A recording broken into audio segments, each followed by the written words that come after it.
Hi, I'm Adrian Simpson, one of Wavelength's co-founders and chief connector. Wavelength is a UK-based boutique executive education company with a global reach. Our specialism is bringing the outside world in for leaders. We indeed believe that leaders learn best from leaders and scour the world looking for examples of practitioners, organizations and leaders that have a compelling narrative to share on topics that are fore of mind for clients, and providing those clients with world-class doses of external inspiration, education, provocation, and of course, application. In today's podcast, I'm going to be talking about specific strategies to overcome the talent desert and why Prism might be the answer. I'm going to also talk about the power of corporate and personal purpose to inspire 76% of your employees to go the extra mile. Also talk about why hybrid isn't working and why up to 70% of Apple employees agree. And I'm also going to talk about why China is unequivocally the world's most advanced digital economy and what lessons can be learned. So please tune in. Welcome back to part 2 of our delicious conversation with Adrian Simpson. He is the co-founder of Wavelength Companies. For 30 years, he has taken over 1,500 leaders physically and virtually around inside the boardrooms and shop floors of some of the world's most admired organizations. He's taken them to Silicon Valley, to China, to India, inside of Apple, Alibaba, Tesla, Netflix, and a whole bunch of other organizations. He's run symposiums with IKEA, Unilever presidents, and the Four Seasons. And he has taken people physically inside China and digitally inside China to look at what's going on there. We are in part 1 of the show. By the way, if you missed part 1, you got to go back, and it really is what it takes to create excellence in a culture inside of an organization, and moreover, the hard numbers of what happens when you do that. I know that a lot of people, certainly were in my generation, sort of look and go, yeah, it's that woo-woo stuff. It doesn't really matter. It's soft skills. It doesn't really count. In part 1, Adrian went into the very specific numbers and how it impacts profitability and how it impacts loyalty, not in a small way, but in a vast way. You got to go back and listen to that, start to understand the importance of building a culture around purpose and why it's so important for you to have your own purpose.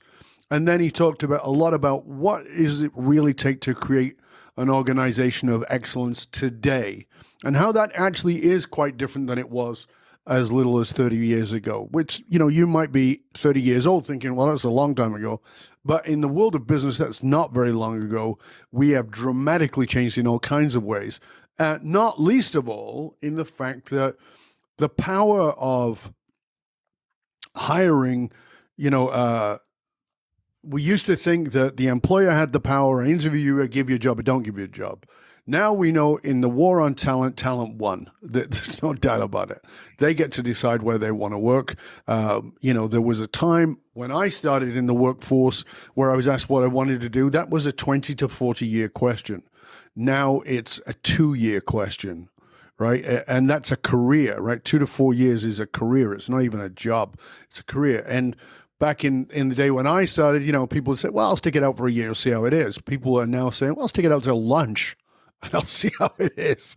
And they're walking away because there has to be something there that people connect to. And you go, well, people are flaky and they don't stick around. That's not true. It's not true. Yeah, it's somewhat true, but it's not the truth. There's more to it than that. And that's what we talked a lot about in part 1.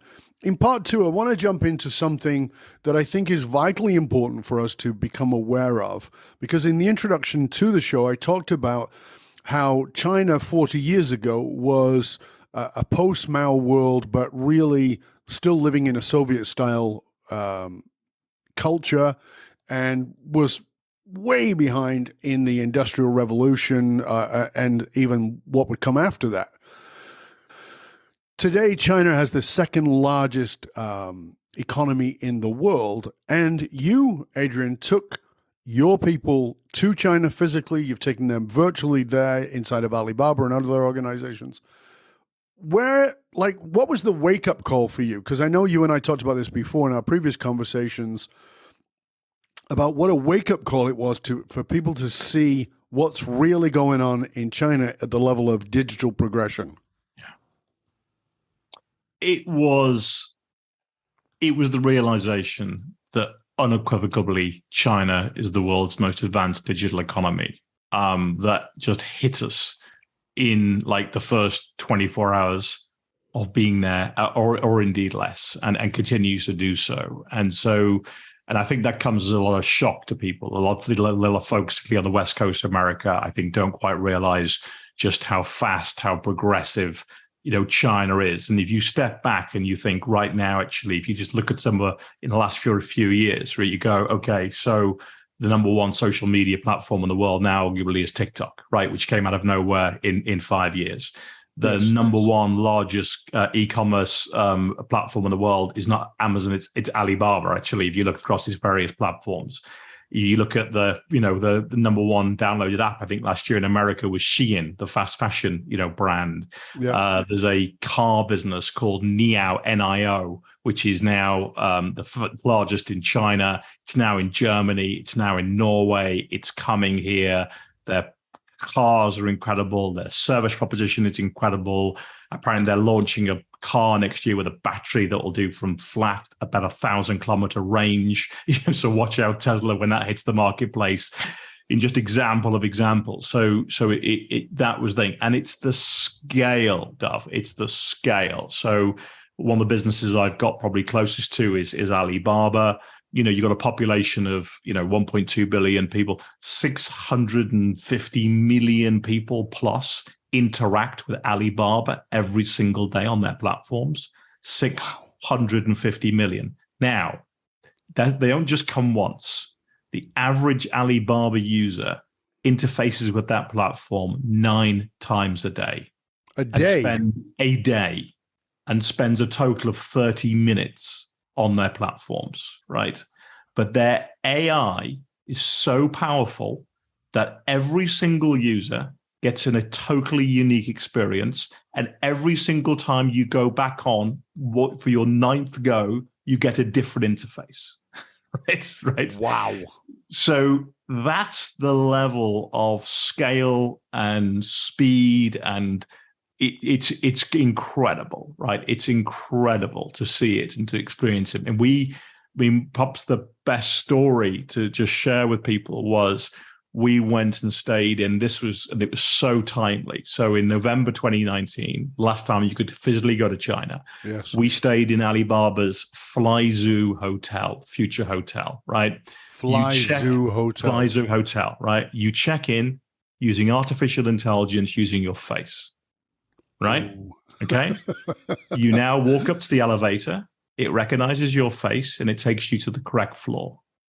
You walk out of the elevator, you walk down the corridor, you look at your hotel room, it recognizes your face and it opens the door. You walk in the hotel room and you now operate the hotel room using your voice. And when you want room service, a robot brings it to you, to your room. And when you go to the bar, a robot makes your cocktails, right? And if I'm honest with you, the group was a bit mixed. We were like, this is a bit crazy, like this will never catch on, but it did liberate the staff that were there to do what they should be doing, which is the high touch stuff, right? Right. But we were a bit like on the fence. Come March 2020, what would every hotel operator in the world want to have? Exactly. A fully autonomous robot AI-powered hotel. This was Q4 2019, right? And this was an operational practicing hotels, right? They're hippo supermarkets. Their supermarkets, again, are just beyond anything that we'd experienced in the West. You walk into a supermarket, you walk around it, you could get your app, you could interrogate. You could go up to the fish counter or fresh shellfish. You could literally look at the crab. It would tell you where it had been caught, who had caught it, what time it had been delivered to the supermarket. It would suggest recipes that could go with it. And then the magic was, it would say, right, do you want to take this crab with you? Do you want to have it cooked and served in a restaurant within 30 minutes? Or do you want to have it delivered to your house within 15 minutes if you live within 3 kilometers? Holy crap. It was just like, And so I mean, it was that digital world. I mean, what you're describing for most of us in the West is a sci-fi movie. Yeah, it's exactly right? that. And it's very real, and it's happening already there. Yeah. So when we, so because a lot of people are a bit pissed off about how Amazon has grocery stores with no food. Yeah. There's pictures on the walls, blah blah blah, and like, well, this is not the same, right? Of course, it's not the same. But that is kind of like Steptoe and Son. It's kind of like old school compared to what you've just described. Yeah. Yeah. When your people were there, I mean, obviously they could see, wow, they're so far ahead. But what was it like for them? Because there is this sense of, it's kind of sterile.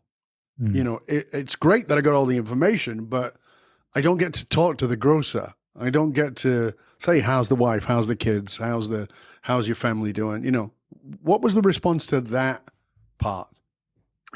So you're talking about I think I would say this. So I think what the Chinese, so particularly in the like the supermarket we experienced, I think what they, in our experience, what actually they've got right, Alibaba, and I do think this is potentially the future for all businesses, which is the combination of high tech and high touch, right? Which is what the tech should do, is liberate the human to do what the human does really well, right?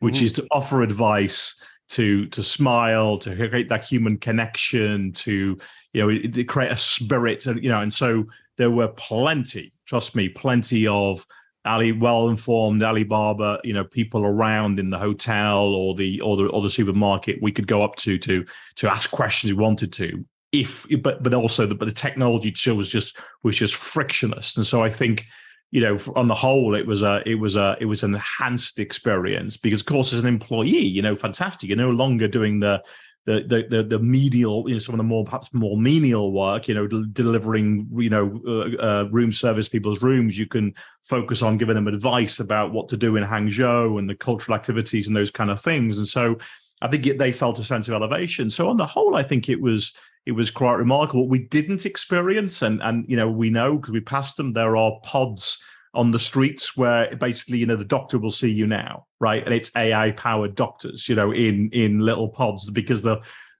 population size is so great that they can't cover them off with physical doctors. So because we didn't speak Chinese and that wasn't compatible, we didn't experience those things. I would think that would be I don't know, for a Westerner, would we ever get to that place? But I think it was a wake-up call, Dove, I think, to our clients to say, and this is part of what Wavelength is about, which is also my philosophy, which is kind of, you need to have your radar on and your antennae up as to what's happening outside of your industry, outside of your sector, because if you're just constantly operating in the same echo chamber of your same organization or your same sector or your same industry, you can be just taken out blindside by something that you don't see coming. And I think the examples I mentioned earlier of the Sheins, upending the H&Ms and the Zaras, TikTok taking, just completely taking Facebook's win from their sales. My bet is that Niao will do the same to the car company very, very soon, the car industry so soon, which is, I think, our clients were like, wow, I just had no idea the scale and the pace of the digital agenda here. And we need to really keep attuned to this as leaders moving forward. Now, one of the things that you and I have been talking about off the recording is the lack of talent in the workforce. The people being challenged with the Great Resignation, the quiet quitting, disengagement, et cetera, et cetera. And it kind of is at a point here because one of the things that people have been always been afraid of since the Luddites is the machine will take over and we won't have a job. Okay. So, America has a lot of things about illegal aliens coming in and doing the jobs. And I'm like, yeah, but they're doing jobs you don't want to do. So what's your problem? Right. And it's the same in this, is that robots are taking over, stacking warehouses and the things you just talked about. But at the same time, people don't want to do the menial work. They want to do meaningful work, not meaningless work. I realize you were in China as a visitor, and I know that being a visitor anywhere, as somebody who's traveled a lot, is not the same as living in. When I've traveled, I've always tried to live in the place for a period of time with the locals to get a sense of it. When you're there, do you feel like there's any sense of automation threat, meaning that our jobs will disappear? Because rural China moved to the cities en masse, right? And there's now a lot of people living under bridges in China. Like, people don't realize that. There was a lot of ghost cities built that people are not allowed to live in, even though they could live there. They're not allowed to live in because of the economics. China's going through a massive economic challenge because of its development and the banking system and the problems they're having there. And then you've got these people who left villages to come work in cities for jobs that are now disappearing to automation.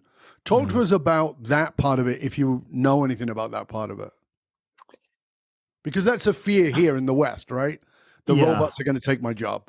Yeah. I mean, I think in some instances, well, I mean, there were a couple of examples, a couple of sort of related stories. So they just know that there isn't that they are never going to have able to train enough doctors to serve a population of 1.2 billion people. So actually, if we can create AI doctors that can actually, get to a level of sophistication that actually they can treat people efficiently, speedily, accurately, that's just a good thing for China. So I think in some instances, there's just a gaping hole in skills that can be filled through AI and technology, which is fantastic. Secondly, the thing that we were actually quite surprised by, and this was actually really quite different to perhaps the sort of some of the press around the Googles and the Amazons and so forth, which are, great companies, but perhaps their headcounts aren't always that huge, right? Which was Alibaba, has a stated platform to create job creation through its value chain, right? They should literally talk about, we have a responsibility to create, I forget the number now, but it was a big number. It was like 10 or 20 million jobs over the next 20 years by helping people in rural villages upskill, get access to goods and services, become experts in their particular field. And they've got these, I've got the name they use now, but they were literally going deep into village and saying, right, you're the village that becomes specialists in creating this.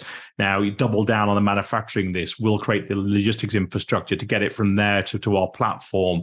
We'll create the payment infrastructure to help make sure you get paid, and actually stating that they're going to use their business to create jobs, right, at scale in rural communities. And so in a way, I've never heard, Google say, as great a company as they are, we're going to create 10 million jobs in rural America in the next 20 years, right? So I didn't get a sense. So I think, but and I think the other thing as well is that so I was talking to I mentioned earlier in the first part of the interview, Tim Munden, the former chief learning officer of LinkedIn, and we had a really interesting conversation around this tech and people. And he said, Adrian,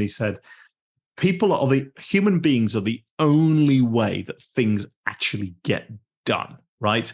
Even basically, the age of tech, it's still the humans making the technology, right? Yes. To fulfill the purpose that needs to be done, right? And so there is always going to be a need for the human. And because we are special and spectacular, and I believe that.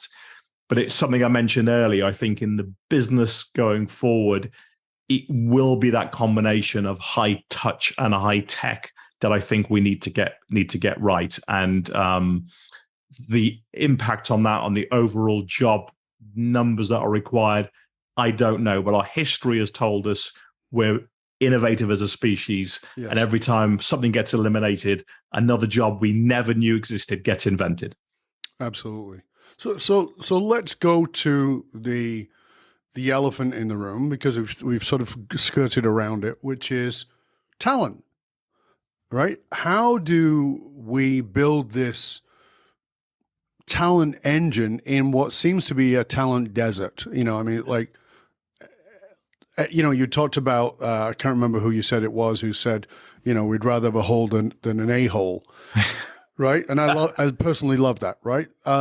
But, I can think of a company I work with right now who has a very senior person who my advice to them as their consultant, as their guide is, you have to get rid of this person. Because this person is toxically nice. Yeah. And they go, what do you mean? I said, there's no authenticity. There's no vulnerability. There's no truth. There's always padding things, and it is lowered trust with everybody. And there's also no accountability with this person. You got to get rid of them. And they're like, okay, tell me where I can find somebody to replace them, because I can't. We've tried for a year. We can't find it, and it would just cause such a shit show to have that person gone. And I'm like, it's costing you more to keep them, and they can't see that. I understand it. I'm not giving them a hard time. I understand it. How do we create this talent engine in this talent desert? I think there are numerous things that organizations can do right now. I'll touch upon a few of them. Number one is seriously open up your pipeline, right? Go places you've never been before. Talk to talent you've never talked to before, right? A couple of examples. So in the UK, there's a business called Timpson. We're a retailer, got about 3,500 shops, 5,000 so employees. And they were talking to me and they said, do you realize that there are 12 million people just in the UK, population of 60 million, that have committed an offence worse than points on the driving license? That's 12 million people in the UK who have committed an offence. 99.9% of all employees immediately eliminate you if you have got any criminal record at all, right? Mm-hmm. So they have looked at this and they said, okay, we want great people to deliver great service. And sometimes people just make a wrong decision or they've had a tough break in life. And they've now got, I think it's 4 Timpson academies in prisons where they train prisoners. Now, this business does shoe repairs. They do key cutting. They don't teach the prisoners key cutting. They do, make your signs for your house, this kind of stuff, where they're literally giving prisoners the chance they literally work in a Timpson environment within a prison walls in Timpson uniforms, and so when they come out, they're ready to walk in. And about 20% of their frontline employees now are former offenders. So that's one example, right? Yeah. Just take the thing. I would say social mobility, right? Partner with organizations that have access to talent that you would never think of or another access, right? Mm-hmm. And really work it up. And I'm just going to give you an example here. I'm just going to pull some of this. So when we were at, I mentioned Southwest Airlines in part one. We talked to them about, so we asked them this question: what are you doing to hire more diverse candidates, especially in the pilot space, right?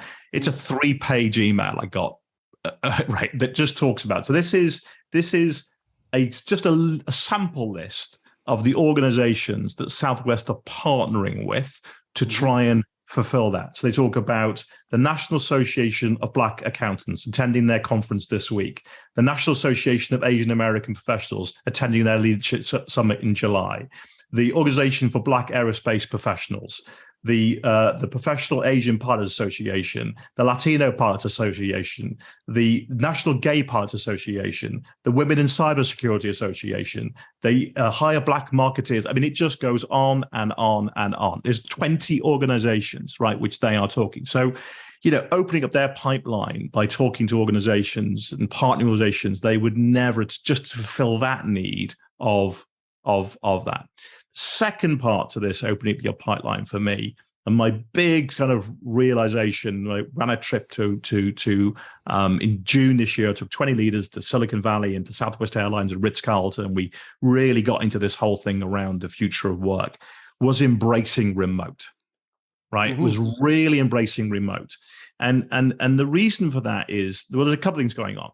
There's unequivocal evidence coming out that the hybrid is a disaster, right? It is not working for a lot of people. I mean, depending on what survey you believe, apparently between 65 and 75% of Apple employees are saying they're unhappy with the hybrid arrangement, and 56% are saying they want to leave as a result of that, right? So they may be overstated, but there's a significant, even a company like Apple, right? Why? Because it's a compromise, right? And compromises rarely work, right? If you had the freedom before of working from home, exercising when you wanted to exercise, being there when your children got home, that's all now gone, right? You try finding childcare for 2 days a week if you're a working mum, right? Because you now have to do that, right? Yep. So there's that. But if you think about remote, right, it has no boundaries to talent.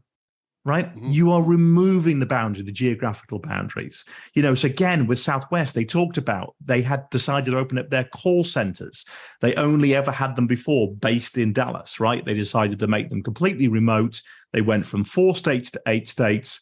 They received 18,000 applications, a 400% increase, right? It's also better for diversity. All the evidence shows you that if you any kind of disability or, kind of you identify as a certain gender or whatever, remote is better for that. It is lower cost for you. Yet there seems to be, and I think, and I'm not just saying become a fully remote company. I think in the war for talent, you need to offer employees choice. And you need to say, if you want to come to the office because maybe you're a young professional and you want to network, or your home environment isn't great or whatever, you can come to an office. We can offer you that space, that option. If you are maybe a more senior leader and you've got a nicer home out in the suburbs, you want to come in for 2 or 3 days a week and we can offer you that. Or if you want to work completely remotely anywhere you want, we can do that. And that indeed is what Southwest are now moving to as a model. And I think a lot of companies are resistant to the kind of remote. They tried it for a little bit, it was fine, but now we want everyone back in the office for 2 days or 3 days or whatever. And I think it's a real fail. And I think companies that are embracing that policy are not going to win the war for talent. So and I think that's a very good point, but there are certain positions in certain companies where we need you in front of the person. So people come in and we need you to meet with them in person. Those people, those customers want to come in and they want to meet with a human being. So, I mean, I fully agree with you that we should give people the option. Do you want to be remote? Do you want to be hybrid? Do you want to be in the office? And I think you've got to give people the choice, but you've also got to be really clear. This position is a position where you need to be here. We can't do this with you remotely because these people are, I'm making shit up here, of course, but these people are 60 plus years old. They don't like Zoom. They want to shake a hand and they want to look into the eyes of the person, and they are high-end clients and they want to meet you in person. So you need to be here with them X number of hours a week, a month, whatever it is. Is that what you're talking about? Is giving people the choices? Because that's the challenge. Yeah, I'd say 2 things in answer. I think, yes, I think in you may have to be a very explicit deal that in certain roles, there is a certain configuration of the job and that we may be able to offer you it remote, we may not be able to, because you may, in your belief. But I would challenge your hypothesis slightly. When you look at GitLab, 55 countries, 5,000 people, whatever the number is, never had a physical office in the entire time. So there have been and are examples of fully virtual organizations that have run, operating in multiple countries, billion-dollar valuations, customers everywhere, never had a physical office. So it is absolutely possible to build an organization and create a culture in a fully remote world. That can be done and is being proven. So I would just test your hypotheses that it always has to be high touch, and I think there's a lot of myths around, some of the Barbie Garver, who was the former chief people officer at GitLab. I did an interview with her last year, and she said, yeah, people talk about going into the office, and breaking down silos and walking down the corridor. She went, yeah, you walk down the same corridor and met the same people every single day. Let's be clear about that, right? You weren't breaking down sidewalls and networking. That's what you were basically doing, right? Where at GitLab, they were doing things like they would use software to look at your diary and actually say, you know what, Dov, you haven't spoken to somebody in marketing for like 2 months. So the algorithm would just automatically put a call in your diary with the purpose of you creating a connection with somebody of your level in a different division, a different country that they knew you had not spoken to for 3 months or 6 months, right? That beats, for me, walking down a corridor, seeing the same people every day. It's a very good point. And at the same time, as somebody with a background of psychology, I am concerned by the remote world in the context of intimacy, because we know there's an epidemic of loneliness. And people need intimacy. And so one of the things that I've been saying to companies who are doing, whether it's a hybrid or a remote model, is the money you're saving on physical space, spend a good chunk of it on creating times when people can come together, creating events that allow people to create a connection with somebody who is from a different department or different, quote, silo, and bring them together and set it up so you could use AI to set it up so that it's organized, so that I'm sitting with the people from accounting, I'm sitting with the people from marketing, and I'm finding out, I sent a profile about you, and one of the things you homeschool your kids. I homeschool my kids, right? And I live in the city, and people don't think that people in the city homeschool their kids, but we do. And now we've got a conversation, right? Tell me about your thoughts on that. Is that like that high touch connection piece? Is that an important piece? I couldn't agree more. I could not agree more. I think and I know Airbnb, I've a whole team looking at this right now, which is how do you create connectivity tissue in a culture where people are much more remote?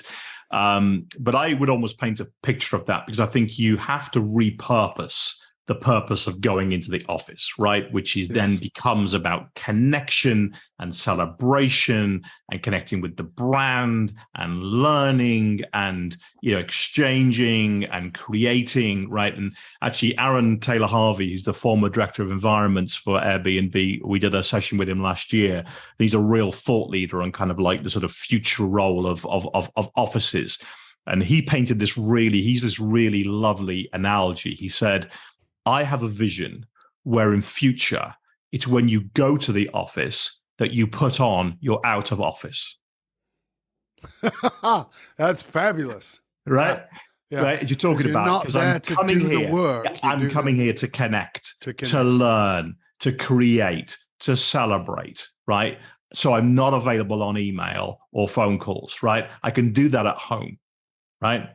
And I think that's what you're talking about here, which Absolutely. Is whether it's whether that's the going to an office to do that, or whether you're going to what we classically call an offsite. And I think companies have to create much more hubs of connection, right, where you're coming together for purposes. So I think, I would absolutely agree with you that the money that is saved on the kind of the physical spaces should be invested in creating that connectivity tissue amongst the employees in a different way.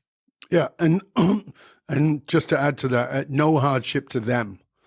Yeah. So you've put the event on in Dallas, and some of your people are in very different places than Dallas. Maybe they're rural, maybe they're on a separate coast, or even in a different country.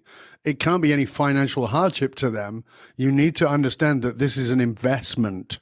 And unfortunately, that people start looking at bottom lines and go, well, we can't do that. Well, where was the money being spent before? Bring it back and spend it here. The thing you talked about right at the beginning of part one was purpose of the organization, purpose of the individuals. And you talked about Unilever, I believe you said it was, who brought somebody in to do how many thousands? 56,000 people. 56,000 people to find their personal purpose.